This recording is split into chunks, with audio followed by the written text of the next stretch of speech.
My name is Elara, and I am a cartographer of forgotten places. My life's work, before the silence, was to trace the veins of the world that everyone else had overlooked. The overgrown Roman roads in England, the ghost trails of the American West, the submerged paths of sunken villages. I believed the earth held its secrets in its geography, and I was a humble translator. I was wrong. Oh, the most profound secrets aren't written on the land. They are etched into the silence between its heartbeats. The moment I cannot forget did not begin with a bang, but with a quiet, global sigh.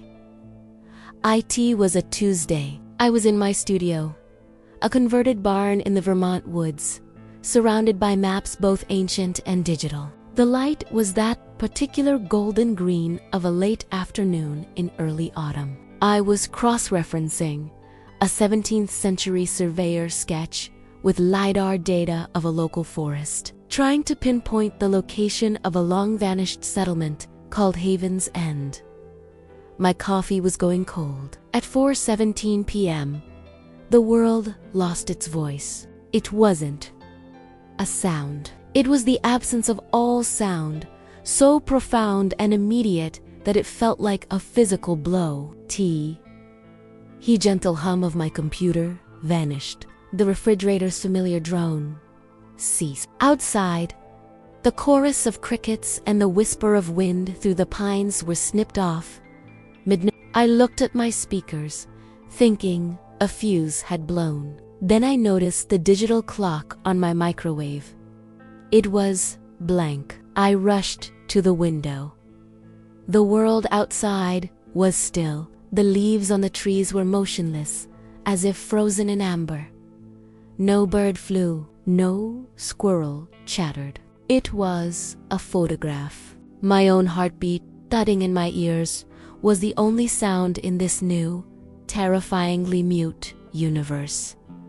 I fumbled for my phone. No power.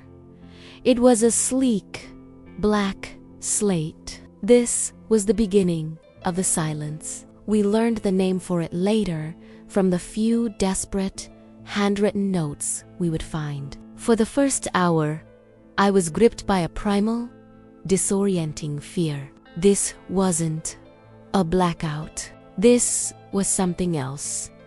Every piece of technology, every electronic device, every engine, every grid, was all just gone, neutralized. The fundamental rules of our world had been rewritten, and we hadn't been consulted. The first night was the longest of my life. The darkness was absolute, a velvety blackness untouched by a single artificial light. The stars, when I ventured outside, were terrifying in their brilliance. Without the light pollution, the Milky Way was a blinding, crushed diamond river. It felt accusatory, as if the universe was showing us what we had been missing while we were busy with our trivial noise. For 3 days, I stayed close to the barn. I had a wood stove, a well, and a decent stock of canned food. My map-making skills were suddenly useless. What good was knowing the contour of a hill when the very nature of reality had shifted? The curiosity that had defined my career was now a gnawing, terrified thing. What had happened? An electromagnetic pulse, a solar flare of unprecedented magnitude, or something else. On the 4th day, the thirst for answers and for human contact overcame my fear. I packed a backpack with water, food, a knife, and, out of sheer habit, my most detailed topographical map of the county and a compass. The compass still worked. That was a small, profound comfort. Some laws still held. The town of Oakhaven was 5 miles away. The road was a graveyard of cars. They sat at odd angles, some with doors open, as if their occupants had simply evaporated. It was eerily quiet, save for the crunch of my boots on gravel and the ragged sound of my own breathing. I saw a few people. They moved like ghosts, their faces pale and shocked. We exchanged wary glances, but few words. What was there to say? The town common was a gathering point. A few hundred people milled about, their voices hushed, as if speaking too loudly might break whatever fragile peace remained. A man named Frank, a former park ranger, had naturally taken charge. He was organizing groups for water collection and foraging. He saw my map and compass and immediately enlisted me. "You know the land," he said, his voice gravelly with strain. "We need to know what's out there, what's usable, what's dangerous."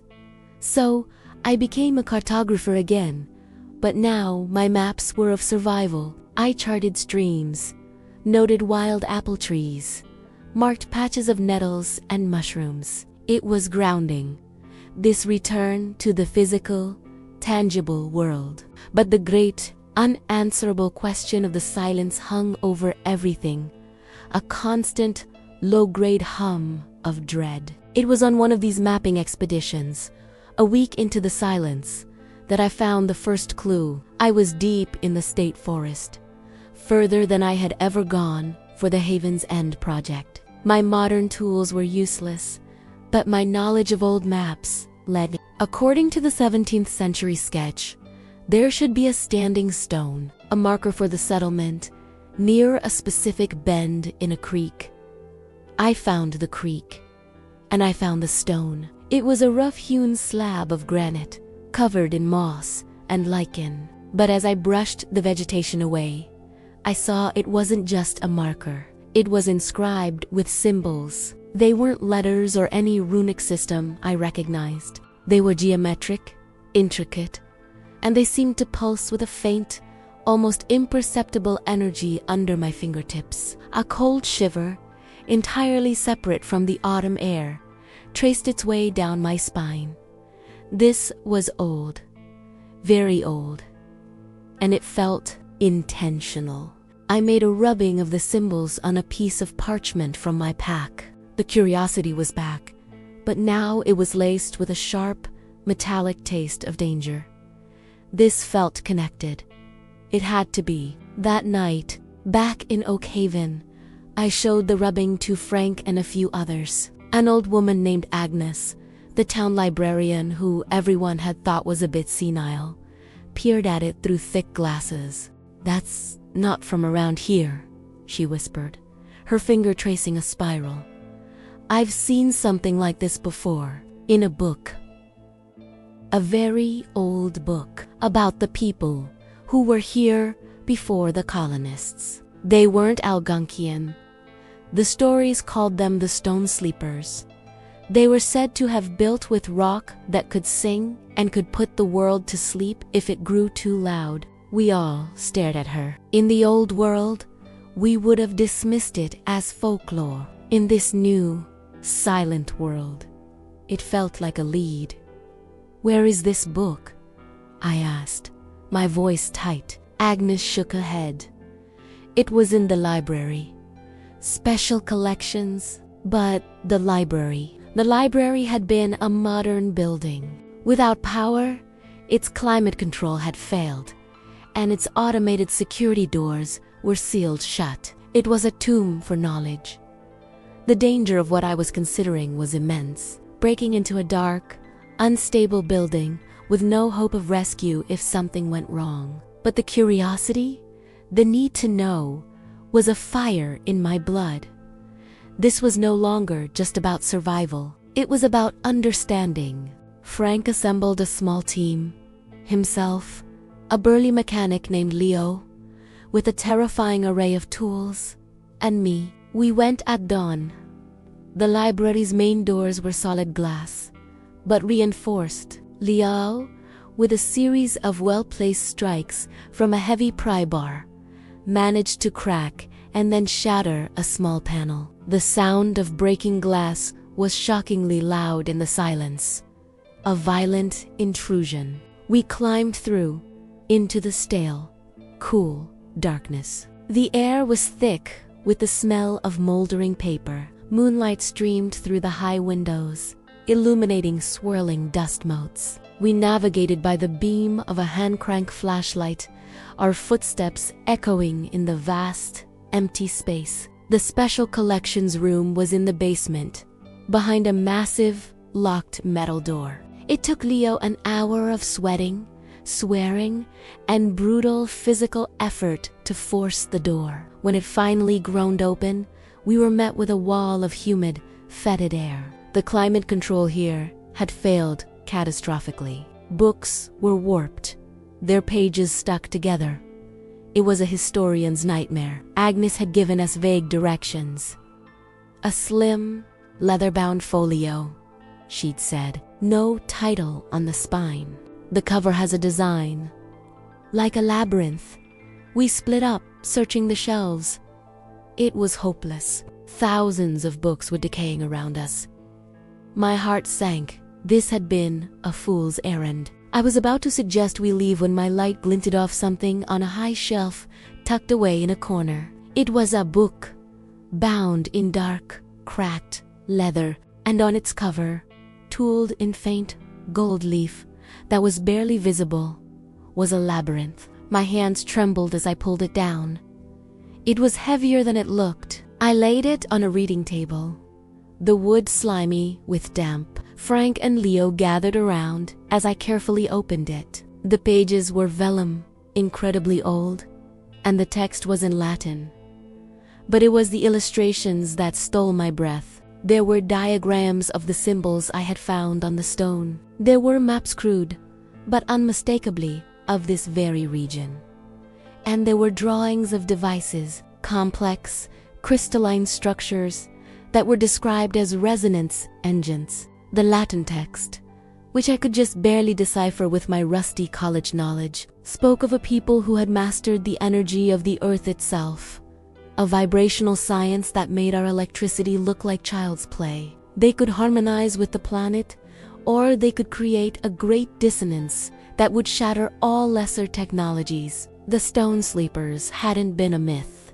They had been real. And according to this book, they hadn't died out. They had withdrawn, retreating into a state of suspended animation deep within the earth, waiting for a time when the world was ready for their knowledge again. Their guardians, automated systems powered by the earth's own resonance, were set to trigger the great dissonance, the silence if human civilization ever became too destructive, too loud, too out of sync with the planet. We had reached that threshold. The constant thrum of our machines, our wireless signals, our digital chatter had become a cacophony that the Guardians interpreted as a disease. The silence was not an attack, it was a quarantine, a reset.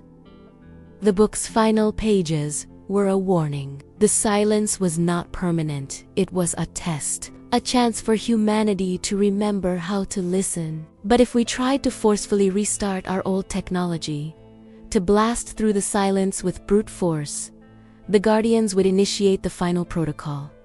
Not just a silencing, but a sterilization. A pulse of energy that would not just disable electronics, but would scramble the very neural pathways of any complex life form, reducing the planet to a microbial state. The danger we were in was infinitely greater than we had imagined. We weren't just facing starvation or chaos. We were a species on probation, with a trigger-happy automated system as our warden. And then I found it. Tucked into the back of the book was a final map, more detailed than the others. It showed a network of ley lines converging on a single point. Not far from where I had found the standing stone. Marked on that point was a single word. Apertura, the opening. This was it. The source, the control center for the Guardians. The most dangerous place on Earth. We returned to Oak Haven, the weight of the book and its secrets crushing us. We called a meeting of the town council, such as it was. Frank, his face grim, presented our findings. The reaction was a maelstrom of disbelief, fear, and anger. A faction led by a former military man, Captain Miller scoffed at the fairy story. He believed it was an EMP from a foreign power, and that our only course of action was to regroup, find a way to shield and restart what technology we could, and fight back. "You can't fight back against this," I pleaded, my voice shaking. "This isn't an enemy you can bomb. It's a system, a immune system. If we attack it, it will eradicate us." The book is clear. A book of superstition. Mila roared. "We are not going to base our survival on the ravings of dead savages. We are going to take back our world." The town was split. It was a microcosm of the conflict that was probably playing out across the globe. The old paradigm of dominance and control versus a new, terrifying need for humility and harmony. I knew, with a certainty that settled deep in my bones, that Miller was wrong. His path led to extinction. The book, the stone, the silence itself, it all pointed to one conclusion. We had to go to the not to fight, but to what? Communicate. Surrender. I didn't know, but we had to try. Frank, Leo, Agnes, and a handful of others agreed to come with me. Miller and his group, about 20 strong, armed with hunting rifles and a grim determination, announced they were going to. They saw the Apertura not as a place of understanding, but as a target. So, our two groups set out together, a tense, silent caravan, moving through the silent woods. We were allies in travel, enemies in purpose. The air between us was thick with unspoken threat. I carried the book and my maps. Miller's men carried their guns. The journey took 2 days. The forest grew stranger, older. The trees were massive. Their bark twisted into shapes that almost looked like the symbols from the stone. The air grew still and heavy, charged with an energy that made the hair on my arms stand up. My compass began to spin lazily. We were close. According to the map, the Apertura was located within a particular mountain, one that from a distance looked unremarkable. But as we drew nearer, we saw the entrance. It was not a natural cave. It was a perfect archway, carved into the base of the cliff, so seamlessly integrated with the rock that it was almost invisible until you were right upon it. The archway was framed with the same geometric symbols. Miller's men fanned out, taking up defensive positions. Frank, Leo, Agnes, and I stood before the arch. It was dark inside, a darkness that seemed to swallow the light from our feeble lanterns. "This is it," I whispered. "We go in with respect. We leave the weapons here." "Absolutely not," Mila barked. "We go in prepared. If there's a machine in there, we destroy it." "You'll kill us all," Leo growled, stepping forward. The standoff was broken by a sound, a low, deep hum that wasn't heard with the ears, but felt in the teeth, in the bones. It was the first new sound the world had made since the silence began, and it was terrifying. The ground beneath our feet began to vibrate. From the darkness of the archway, a light appeared. It was a soft blue-white glow, and it resolved into a figure. It was humanoid, but clearly not human. It was made of what looked like smooth, polished stone and light. Its form shifting and flowing like liquid crystal, it had no discernible face, but I felt its attention on us, a pressure in my mind. This was a guardian. It raised a hand. A wave of force, silent and invisible, knocked Miller and his men off their feet. Their rifles clattered to the ground, and the metal parts began to glow, red hot, then melt, dissolving into slag. The guardian had not harmed the men, but it had effortlessly disarmed them. The message was clear. Your weapons are irrelevant here." The guardian's focus then turned to our small, unarmed group. Its gaze settled on me, and then on the book I carried. It gestured for us to follow, then turned and glided back into the mountain. Terrified, but with no other choice, we stepped into the apertura. The inside was breathtaking. It was a vast geodesic cavern, but the walls were not rough stone. They were smooth, crystalline, and they pulsed with intricate, flowing patterns of light, like a three-dimensional map of the planet's energy fields. In the center of the cavern was a structure, massive, rotating crystal, complex and beautiful, hovering in midair. This was the resonance engine, the heart of the silence. The hum was louder in here, a symphony of planetary frequencies. I could feel it harmonizing with my own heartbeat. The guardian stood beside the engine, waiting. It didn't speak. Instead, images and concepts flooded my mind. I saw the rise of humanity, our ingenuity, our creativity. Then I saw the tipping point. The endless noise, the poisoning of the skies and seas, the arrogant belief that the world was ours to consume. I felt the guardian's decision, not as malice, but as a profound, sorrowful necessity. The silence was a desperate surgery to save the patient. The question it projected into my mind was simple and devastating. Are you ready to listen? This was the moment, the pivot upon which everything turned. Miller represented the old answer. Dominate, control, force your will upon the world. That path led to a dead end. Literally, I looked at the engine, at the flowing light that represented the living, breathing earth. I thought of my maps, my love for the quiet, forgotten places. I had spent my life listening to the land, and now the land was asking if the rest of my species could learn to do the same. I closed my eyes, pushing aside my fear. I focused on everything I had ever felt in the wilderness, the peace of a forest, the awe of a mountain vista, the simple, profound rightness of a flowing stream. I thought of the community in Oak Haven, learning to work together, to help each other. I projected a feeling of humility, of apology, of a deep, fervent hope. I didn't ask for our technology back.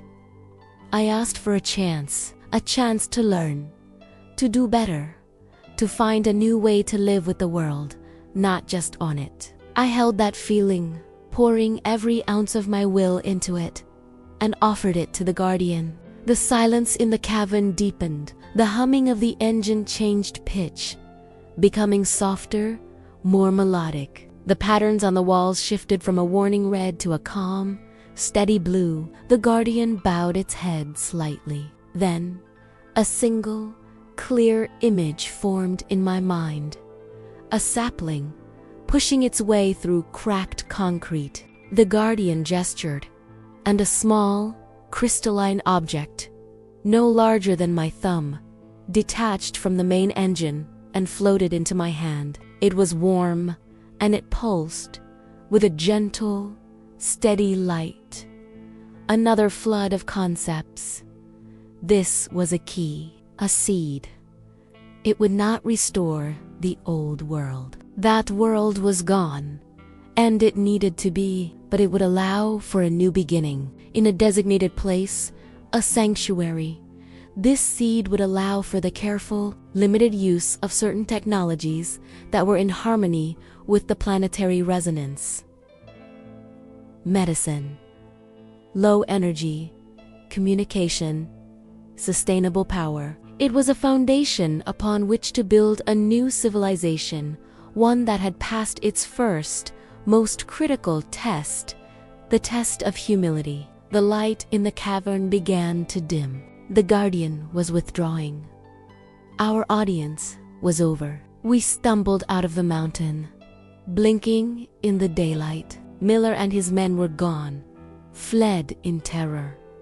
We were alone. The silence was still absolute, but it felt different now. It no longer felt like a punishment. It felt like a presence.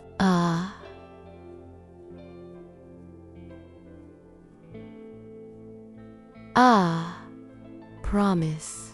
The moment I cannot forget is not the terrifying global quiet, nor the confrontation with Miller, nor even the awe-inspiring sight of the Guardian. The moment I cannot forget is the choice, the split-second decision to lay down the old weapons of dominance and to offer up a new, fragile weapon: empathy. It was the moment I understood that the most dangerous force in the universe is not a weapon, but a closed mind.